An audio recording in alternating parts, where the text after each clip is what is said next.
طيب بسم الله الرحمن الرحيم. اللهم صل على سيدنا محمد وعلى آله وصحبه وسلم.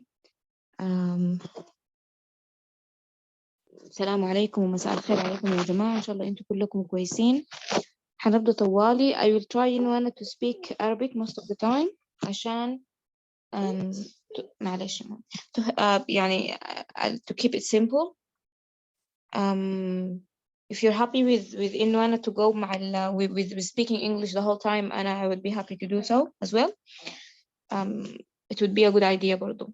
طيب نحن أول حاجة أنا دكتورة ريماز، اسمي ريماز تركاوي. أنا واحدة من ال Senior Clinical Fellows in Wall Salmana Hospital in the United Kingdom. شغالة في ال NHS لي خلاص حتم 1 year, almost a year now. طيب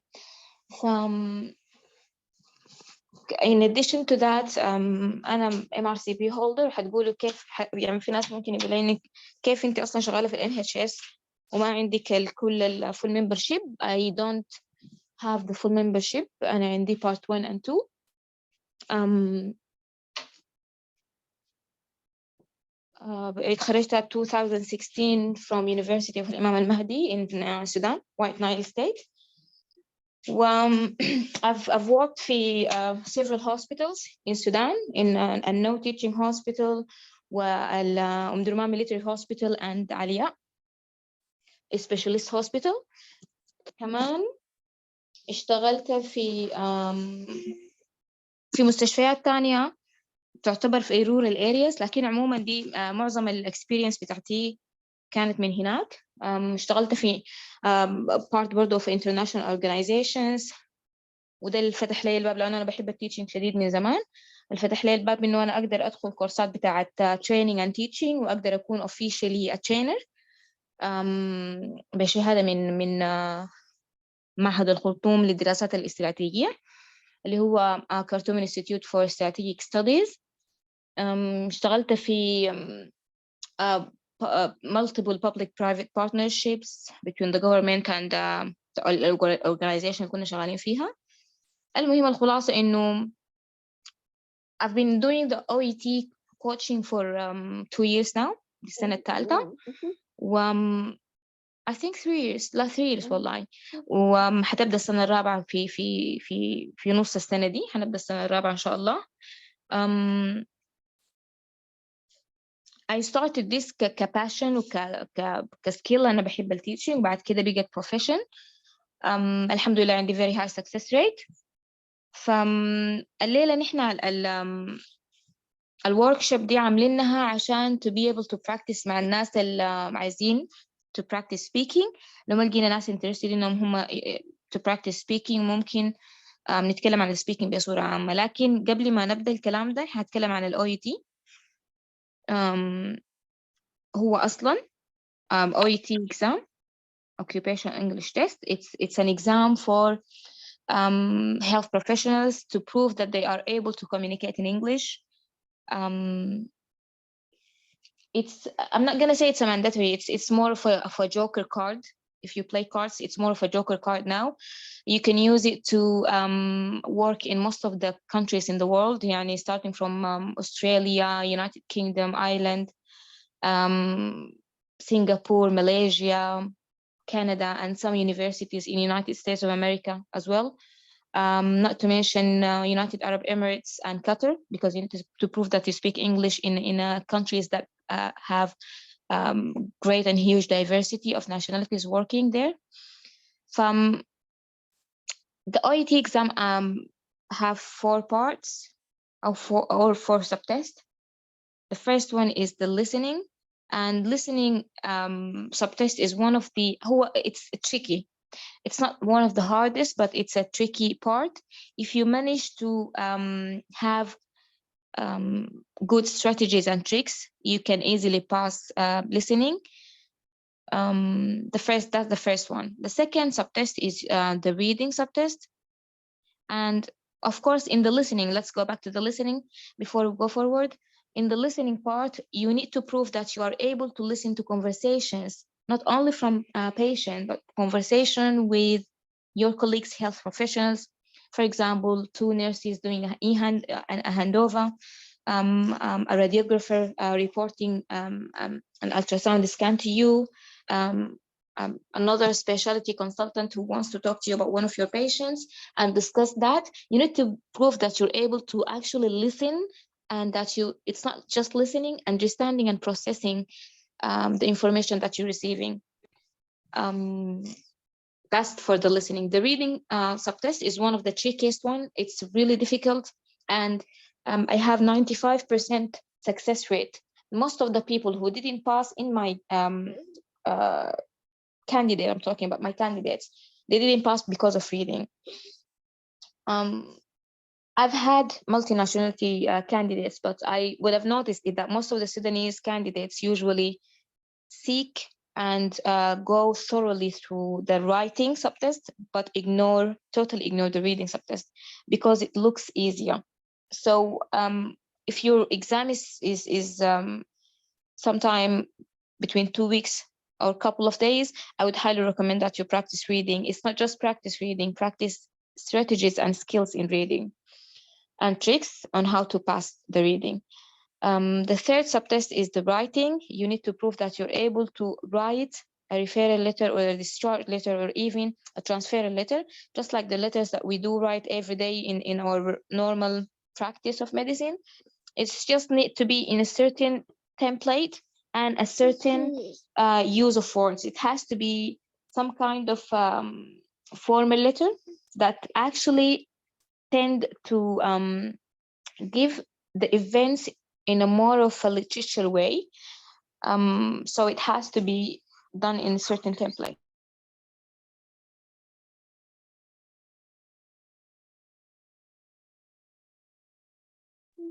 So that's the third part, which was the writing. The fourth part, which is the speaking, and in the speaking subtest, you need to prove that you're actually able to speak to health professionals, speak to your colleagues, and speak to the patient, and prove that you're actually, it's not just speaking, understanding, and listening to them. So in the speaking subtest, we usually assess two skills, which are the listening and the speaking skills. Okay. People are asking speaking practice. Okay, so I think this will gave us an actually a general idea about the OET. So how can we usually pass OET? Like if you want to pass OET, how much time do you need to practice, and how much time do you think that because of your skills, do you think you might need more time? Do you think that you might need more materials? And unfortunately, OET is not like the PACES or the MRCP exams or MRCS exams. It's not a knowledge exam. It's more of a skills exam, communication skills. So if I want to do a percentage kind of assessment, it's only, I'm going to say that 90% of the OET skill assessment is communication skills and tricks and strategies, and only 10% is actually actual linguistic assessment and linguistic skills. So even if your English level is not beyond the medium level, or if you think that you're not able and capable of speaking full sentence of English in a professional way, you just need to practice the tricks, what to say, when to say it, and how to say it. I believe this part is clear. So before I start with the speaking, if anyone is interested in practicing speaking, please be my guest and let me know. But before that, the last thing that I want to mention is that how often do I need to practice speaking or listening? So for listening, let's say that this represent the marks and this represent the time. So the more you practice, the higher marks you get until you reach a certain point when you actually figure out the tricks and the strategies. And after that, you start scoring from 34 to 38 or 40. That should be enough for you, not just to pass, but to score a really high score, because the pass is 30. the pass mark is 30 out of 42 in the listening. So it's not about practicing so much, it's about practicing the right way. So that's for listening. As for the reading, if we did the same thing and we said that these are the marks and this is the time you need, reading actually needs less time, but more of it, more strategies. Reading, because it's all about time management. The whole OET exam is just about time management. I believe that any doctor who's actually currently working in the health profession, doesn't have to be doctor, you can be nurse, you can be pharmacist, you can also be radiographer, lab technician, dentist, whatever. If you are a health professional and you are actually health professional who is professional enough to be working, you should pass OET. So it doesn't depend on your English level. It's not like the IELTS or the IELTS exam. The writing, of course, the more you practice, the higher marks you get. Writing and speaking. The more you practice, the higher marks you get, but you need to practice in a smart way, because you need to know how do they do the correction, how do they mark you. And if you found out how would they mark you and what actually they are looking for, you'll start finding out whether this skill is actually you have it or not. So if you have this skill, you will work and make it better. If you don't have this skill, you will work in actually gaining it. But if I told you that grammar skills are not really deeply assessed in the writing subtest, despite that, I find a lot of candidates actually asking me about more and more lectures or recessions in grammar, which seems really time wasting and irrelevant. You don't need to have fundamental deep grammar knowledge to pass OET writing. This is a very important note. You just need to know the template of the writing. Sorry.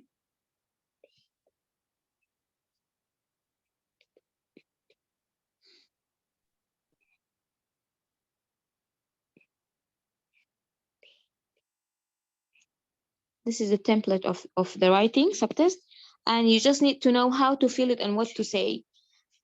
They will give you notes in the subtest, in the writing subtest. You should use these notes to write a letter to someone. They will let you know who. So if you're writing a letter to a neurologist, for example, you should know that you should not involve an irrelevant information. How do they assess that? They don't actually look into the words that you write. They actually look at the number of the words that you've written in here. They should be 180 to 200 words.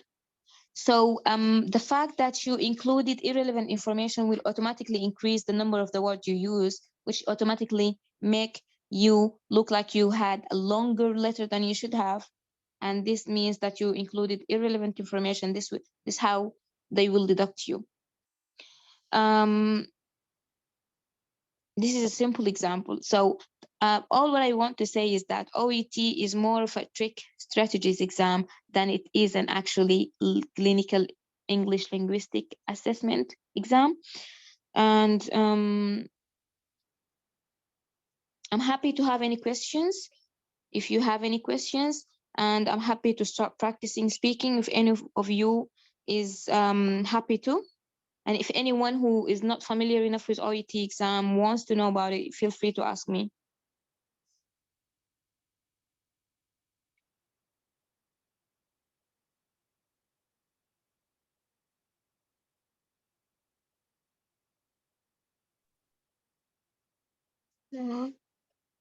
Mom, Yes. what are you doing? Working? Really? Okay. What can I eat? Everything you want. Yay. Yeah. Something sweet? Yes. What? No sweet things at night. Oh. So we're going to start now. Here, just my daughter Fancy saying this sentence in every life and every lecture. So I'm really sorry. But if you went back to my to my YouTube lectures, you will find that she's saying the same things. This is my OET Futureland. It's not mine, but it's a book that I usually use in the courses, and I highly recommend that you use this book. It's really useful in the speaking and the writing part. Mommy, you can have a sandwich or exactly. Okay, so I highly recommend that you use this book because it's thorough and it has a lot of previous exam experiences. I just want to highlight something that we don't usually, it's rarely that you may find some kind of repetition in the exam. It's always new things. It's always new materials. That's why actually repeating materials doesn't mean that you're gonna pass, because you definitely will end up having new materials and new questions that are not related to the materials that you've had. So studying for OET is all about practicing. It's not about knowledge. Don't try to memorize anything. You read. Okay, so as I said, OET Futureland is one of my favorite books. And for my exam, I had really high marks in listening, reading. I think the higher marks were listening and reading, but my writing and speaking marks were very high because of this book as well. So let's go to the speaking part. This is how the card in your exam will be. So the speaking subtest is usually, it's gonna be only 10 minutes per card. You should have, Mommy Hadik, go and take it. Have you making?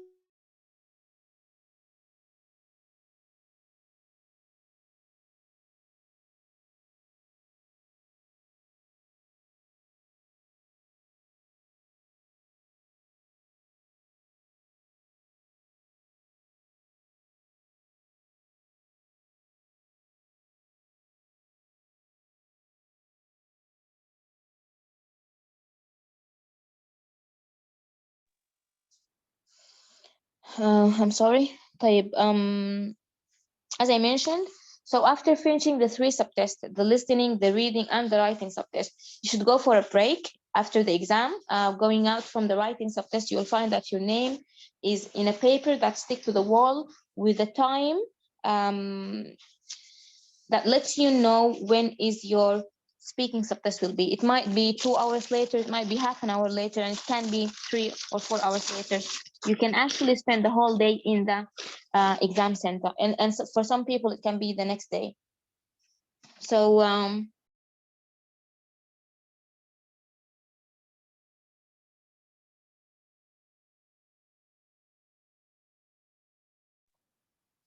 for some people, I usually tell them that the exam day might be very long, so just make sure that you have everything ready, that you drink, you had your coffee, that you wearing appropriate clothes to the climate that you're going to. Not really thick clothes in a hot climate or really thin clothes in a cold climate. You will be surprised how this can actually affect your marks. And I found that most of the people who doesn't actually pass, they don't pass because of circumstances and events that happen during the exam day. So that's why in the course we have an exam day lecture that we only talk about the things that you should expect during the exam day. Okay, so going back to the speaking subtest.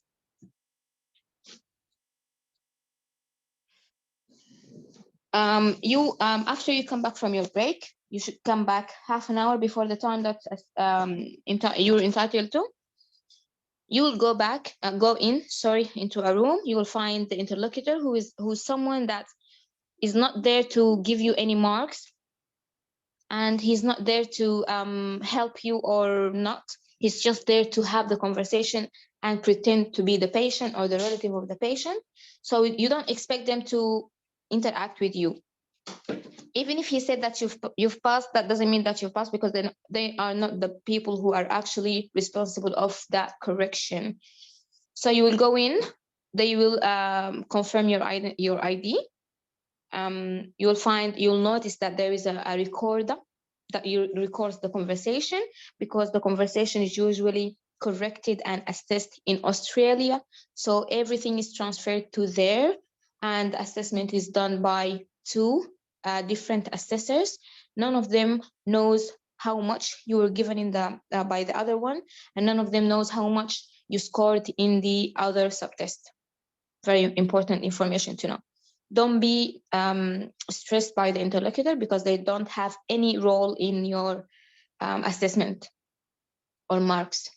Okay, so finding the interlocutor, introduce yourself. They should be a 2 or 1.5 to 2 minutes of what we call an ice-breaking chat. This is just to do two things. The first thing is to ice-breaking, as I mentioned, to de-stress you, because you'll be definitely stressed. And the second thing is to make sure that the recorder is working. So after they ask you like, hi, how are you doing? Where are you from? Why did you choose to sit for OET exam? And what's your plan in the future? What's your specialty? So it's just going to be a general chat.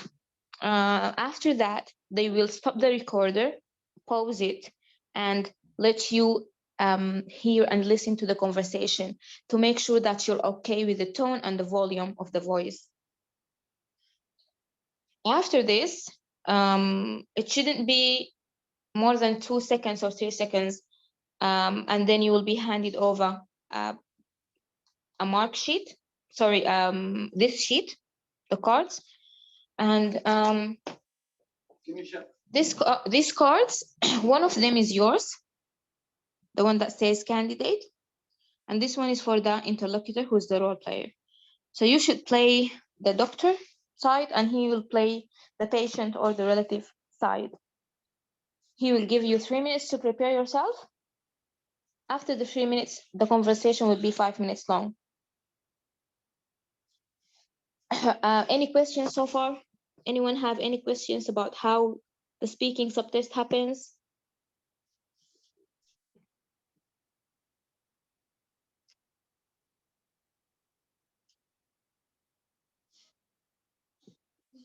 Everyone take it. Everyone take it. Mom, take a breath.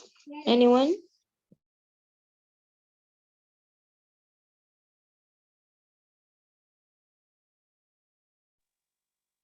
Dr. Imad, good evening. Hello, good evening.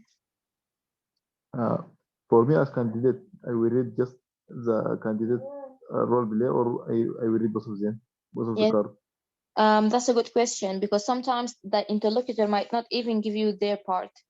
So I would go with that you should only read your candidate card, because you only have 3 minutes to prepare yourself. Okay, thank you. And how do you prepare yourself usually for the during the 3 minutes? Because if you all had been practicing for OET, you would know that 3 minutes is too much time for this small tiny paper, because usually in reading, for example, you have only 50 minutes to read 4 paragraphs and answer 20 questions, which is something that some people might find extremely difficult. But it's really important that you make yourself familiar with the scenario that you've had in front of you. You prepare what you should say before this, because if it says ask the patient about his heart palpitations, you're not going to just sit there and ask the patient, how is your heart palpitations? You should introduce yourself. You should ask the patient how they are doing. And after that, after building a good rapport with the patient, after that, you can ask them, can you please tell me more about your heart palpitations, for example? And how to ask questions. This is really a good and tricky skill. You can just ask the patient, do you have palpitations? This question usually ends with a yes or no, which is fine. But it's always better to ask the open questions. Can you please tell me more about your palpitations? I understand that you are troubled with fast heartbeats. Can you please let me know, tell me more about it? Or what seems to be the problem? What brought you here today? That, of course, should be after introducing yourself to the patient. So let's all introduce ourselves. I will start, and then anyone who's interested can introduce themselves. I'm a patient in the OET exam. You are in the speaking subtest now. And hello, this is Dr. Rimaz, or hello, this is Dr. Turkawi. I'm one of the doctors in the clinic today. How can I help you? This can be one way to do it. Anyone else who is interested to introduce themselves to the patient?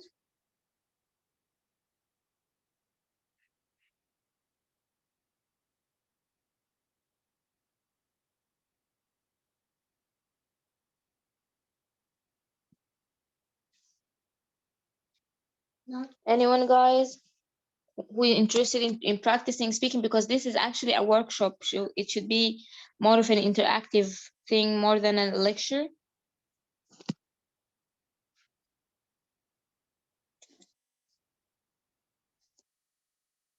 Ruqayya Siddiq. عليكم السلام. Hello, hi, can you introduce yourself to me? I'm the patient. I'm Mr. Joy. Okay. Mhm. Good evening, Mr. Joy. Hi, good evening. Good evening. Me, Dr. Ruqayya. I am one of the treating medical team here. Nice to Mhm. meet you today. Thank you. Nice to meet you too, Dr. Ruqayya. Okay. And then, so Ruqayya, thank you for your interaction. That's really good. And I you just joined, yani. I really. no. So usually we should have one frame that comes from the subconscious. It shouldn't be build up sentence. Hello, this is Dr. Turkawi. I'm one of the doctors in the clinic today. What can I do for you? How can I help you? What brought you here today? This, of course, assuming that this is the first time for you to see the patient. So we need to build up a sentence, because it doesn't make any sense to say, hello, I'm Dr. Because this is my name. Introducing myself should be the easiest part, because this is the only part that I know that I will definitely say in the exam. صح? Yes. I will definitely say my name. I will definitely introduce myself to the patient. So I should know this part by heart. So hello, this is Dr. Ruqayya. I'm one of the doctors. It depends in the clinic. So it says suburban clinic, so it's gonna be a clinic. I'm one of the doctors in the clinic today. What can I do for you? Okay. Okay. Or how can I help you? Or what seems to be the problem? بعد ما هو he needs to start telling me what's going on. It's going to be short brief. Interlocutors usually make sure that they don't speak too much, because it's only 5 minutes. So they should give you a time to speak, because you are the one who is being assessed, not them. But make sure that you give them, as a patient, a chance to speak, and you do not interrupt. Okay. But thank you, رقية. طيب الزهراء هاشم.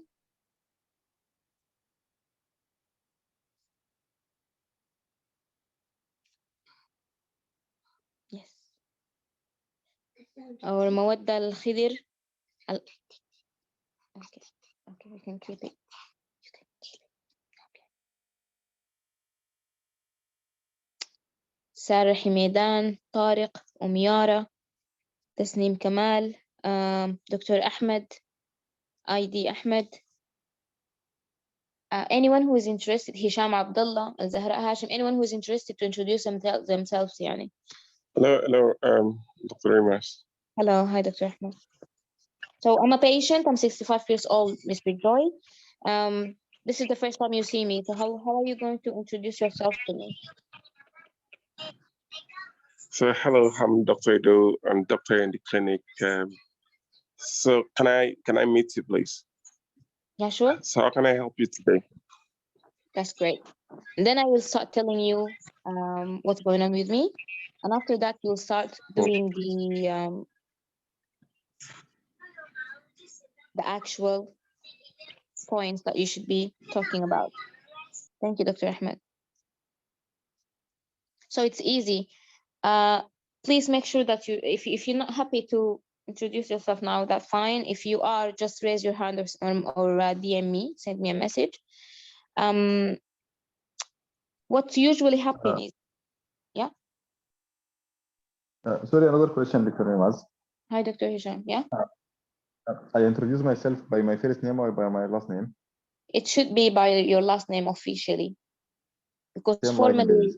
yeah, formally, in the hospital, people should call each other with their last name, which is something that doesn't actually happen. But yeah, unless someone is your friend or your, like your neighbor, your relative, you shouldn't be calling people by their first names, especially if they are seniors or strangers. Okay. Thank you. My pleasure. I keep rolling the lip into a ball and then I eat it. Okay, enjoy. Will you eat the ball? Okay, so I think if you're not happy to practice, I'm just gonna give you some tips, and we can end the meeting if you don't have any further questions.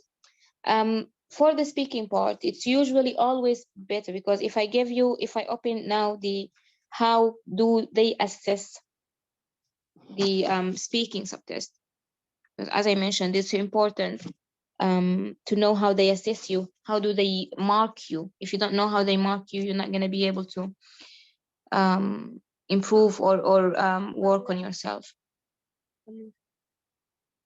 Almost a ball. Almost a ball. So these are the criteria. And these are the linguistic criteria. And if you can find the linguistic, actually the linguistic criteria are 4. The first one is in the intelligibility, fluency, appropriateness of language, and resources of grammar and expression. And the clinical communication criteria are actually 5. So that means that the speaking is actually only about clinical communication. It's not about an actual assessment of your of your English language and communication, English language and linguistic skills. Sorry. So I just love this part where you'll be surprised how an actual relationship building with the patient. Hello, Mr.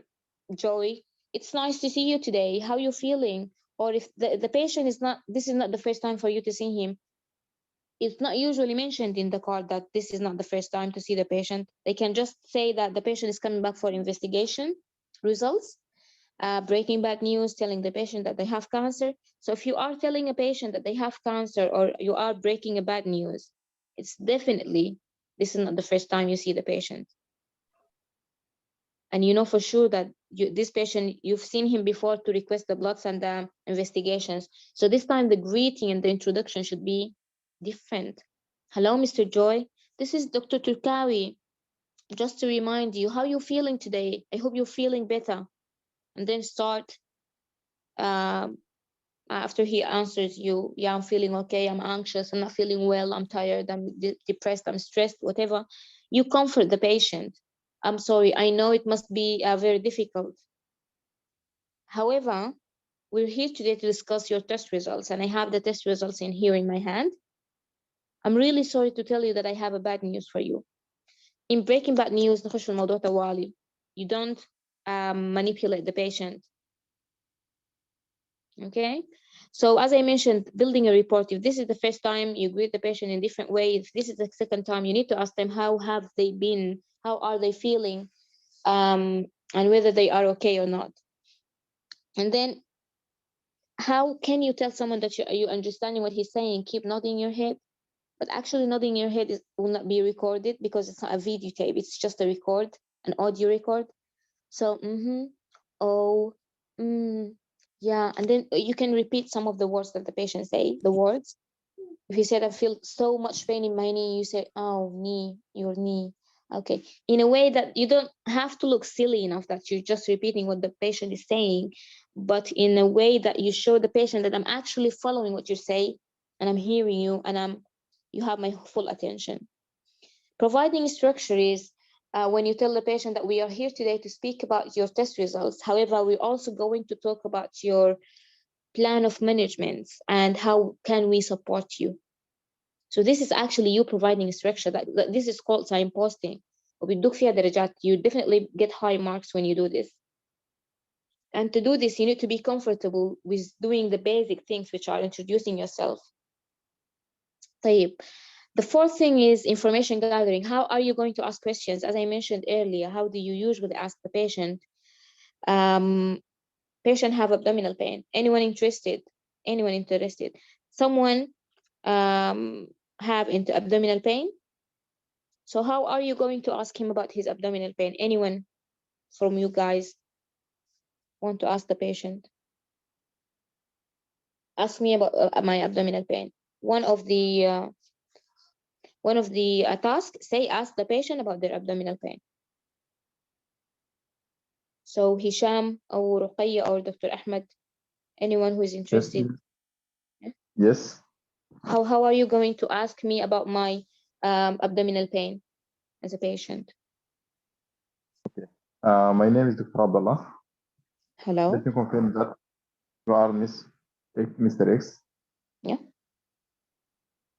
Yes, Yes. we are here today, Mr. X. Mhm. My voice clear? Yeah, your voice is clear. We are here today, Mr. X, to discuss some issue related to your health condition. Is that okay with you? Yeah, sure, doctor. It came to my knowledge that you are suffering from abdominal pain. Can you tell me more about it? Well, doctor, and then he start telling you the story. This is a really good way to do it, Hisham.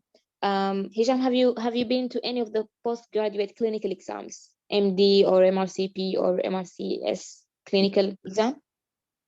Yes. Yeah, I can tell because the way you introduce yourself and the way you say the things is actually you are fluent and you have confidence. Just what I want you to do is, yeah, just try to cut it some, like take some of the words off because it's only going to be 5 minutes. And if you spend 1.5 minutes just asking the first question, you're not going to be able to finish it, the whole task. So you just, you can tell the patient that I have your, it's either I have your test results in my hand and I want to talk to you about it, or I'm sorry, I have a bad news. Your test results shows blah, blah, blah, whatever. Okay. Okay.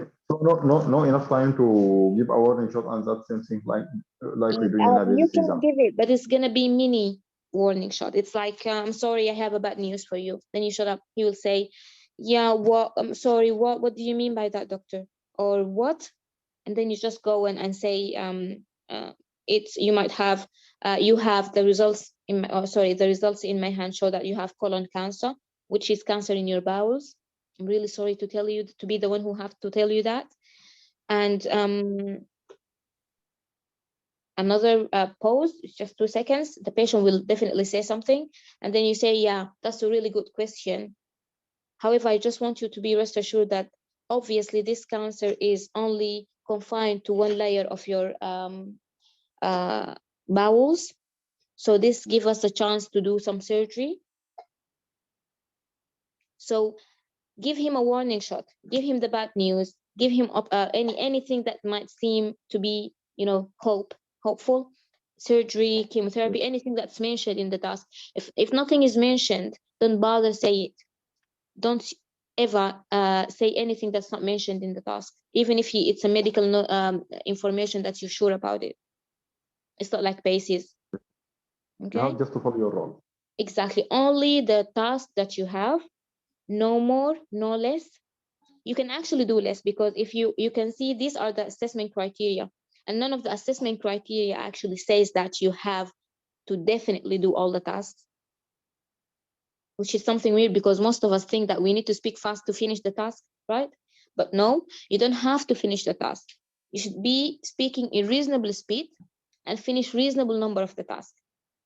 but not being able to finish the task does not give you less marks. It might do that in a way that it doesn't show enough of your skills, but it not finishing the task per se does not deduct you any marks. This is a very important information to know. Okay. Okay, good. Okay. So anyone else want to ask me about my abdominal pain?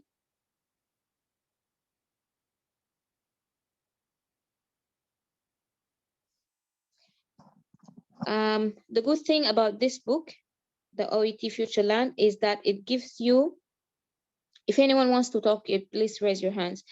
It gives you a way of how to say things, because we all, especially Sudanese people and African and Arabic people, we all understand English, but we find difficulty saying the words and making a full, healthy, correct sentence. So I would say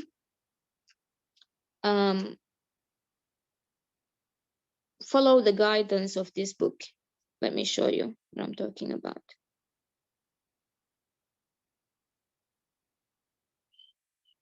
I'm really sorry, guys. I put the lecture at 8 p.m. so that it's after my daughter's sleep time, but obviously she's not thinking about sleeping now. So any voices or any interruption, you have my sincere apologies.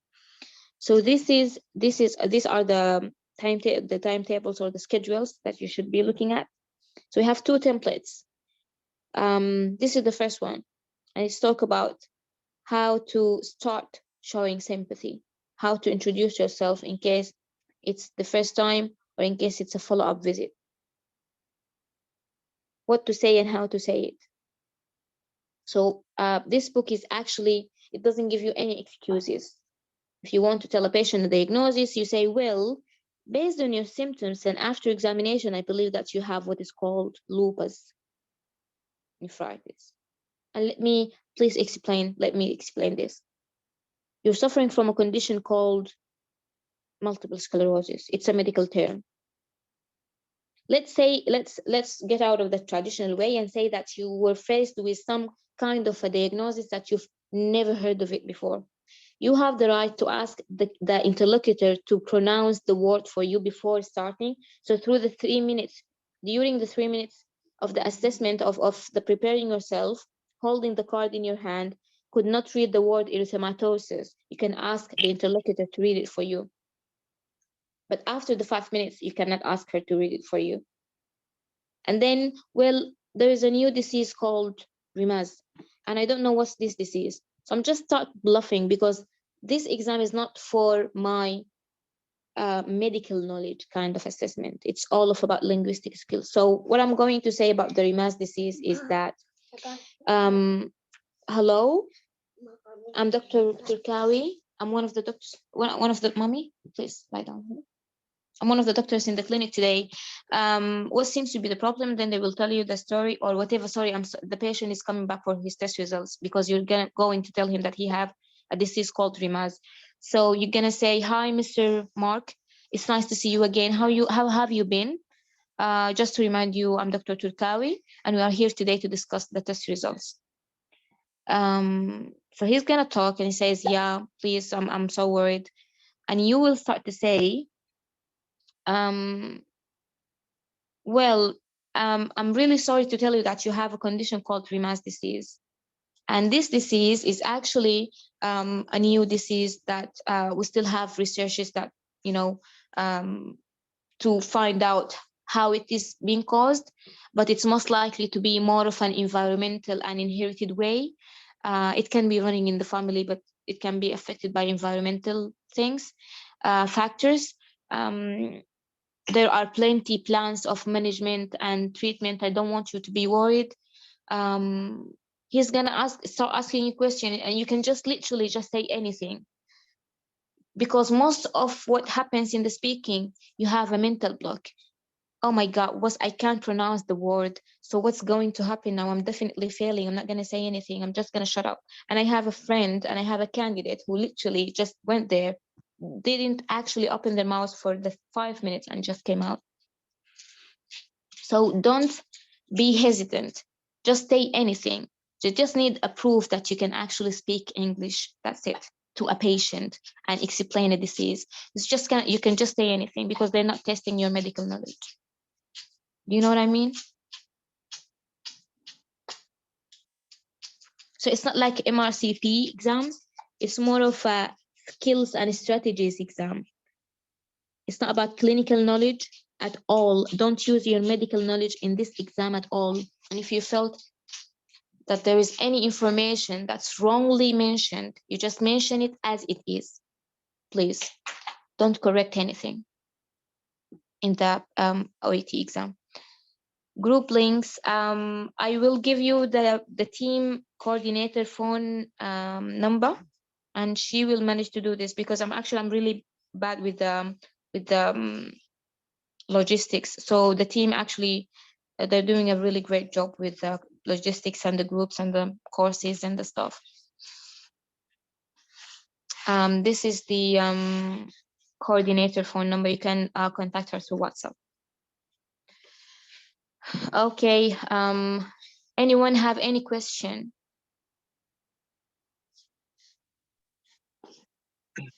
Hello, Dr. Imal. Hello. I am from Pakistan. I'm Dr. Habib. I just want to ask one question. Yeah, sure. Is my voice clear? Sorry. Yeah, it is. Are you able to hear? Definitely clear. Yeah. Yes. I just want to ask one question. If a scenario, if the interlocutor asks me a question that I don't know the answer of, like what? if the patient says that he or she want to ask about a detail that I am not sure of, how can I answer that question then? Should I just make it Just up? give me an example because I just want you to make sure that you just make out sentences. Baba. Yes. Yeah, any example, like any option treatment for Rimas disease, for example. Okay. Yeah, so yeah, he asked you about the options of the treatment for the disease that you don't know even what does it mean. Yes, that's what I Yep. mean. So you would start with just bluffing, literally, Dr. Habib. So what will you say? You will say is, that's a really good question, Mr. Mark. I just want you to be reassured that there are plenty plans of management, and they are actually individualized according to any and every person's lifestyle and circumstances. So what we will do is we will have a meeting with multiple specialists to make sure that we have a good plan that suits you very well and that will help you manage these symptoms and get rid of all the stress that you have. That's it. Okay, thank you so much, Dr. Imal. It's my pleasure. Thank you for your suggestion. I just want to highlight something. It's really not testing your medical knowledge. So don't be stressed if the patient is asking you detailed question. Just give them a general answer. Okay. Okay, thank you so much. Anyone else have any questions?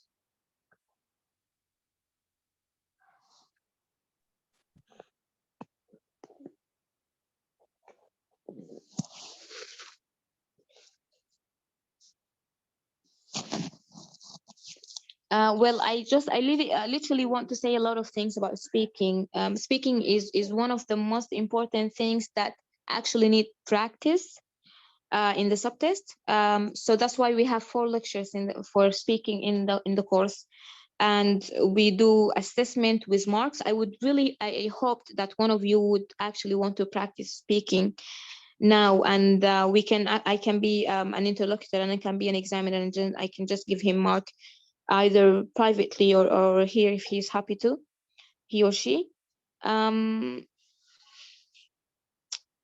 But what I want you to do is please feel free to ask me any questions if you're happy. Okay, Mayada Khalifa.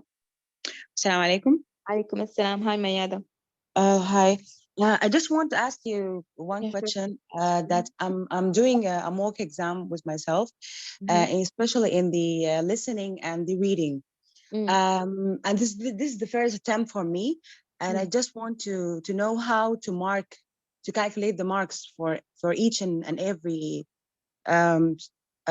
exam or part. For listening and reading. Listening and reading, yeah. Okay. I know all the questions are 42. Yeah.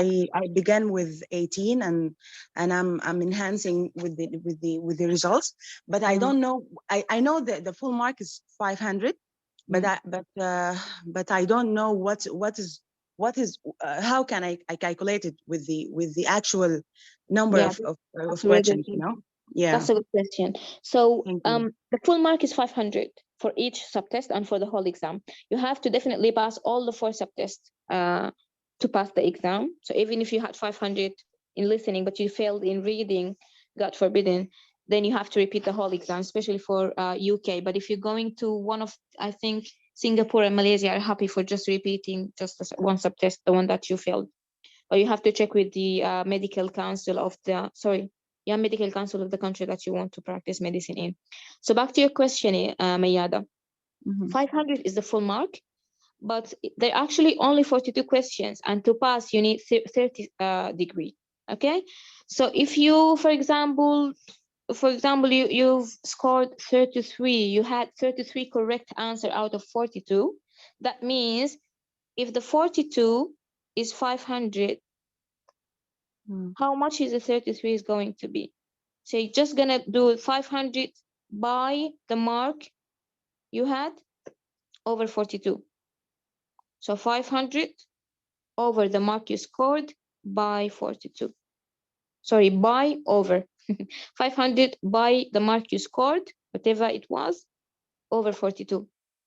Okay, 500 multiplied mark? by X, yani. Multiplied by X. X Exactly. means the number I scored over 42, right? Yeah. Okay. So, Okay. and don't worry about the scores you've got, because you will be surprised about how like the scores that I used to score when I was practicing listening. I used to score 0 in part C, 0 and 1, and most of the patients, most of the candidates that have I've practiced with or helped practicing and helped passing the exam actually started with scoring 1 and 2 in part C.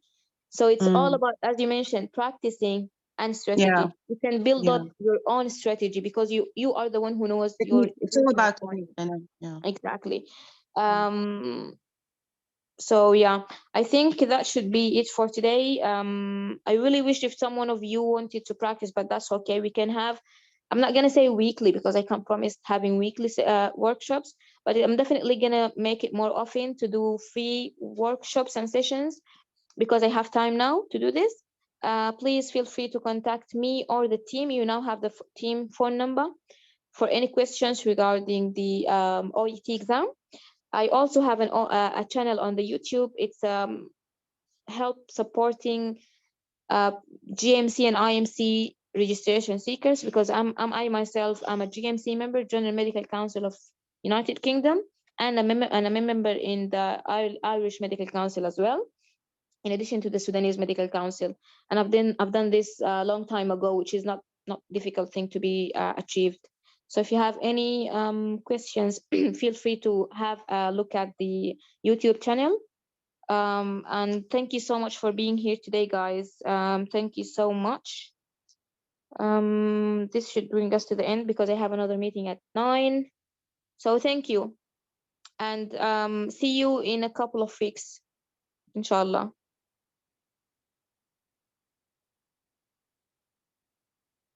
Thank you. Shukran. Thank you. Bye.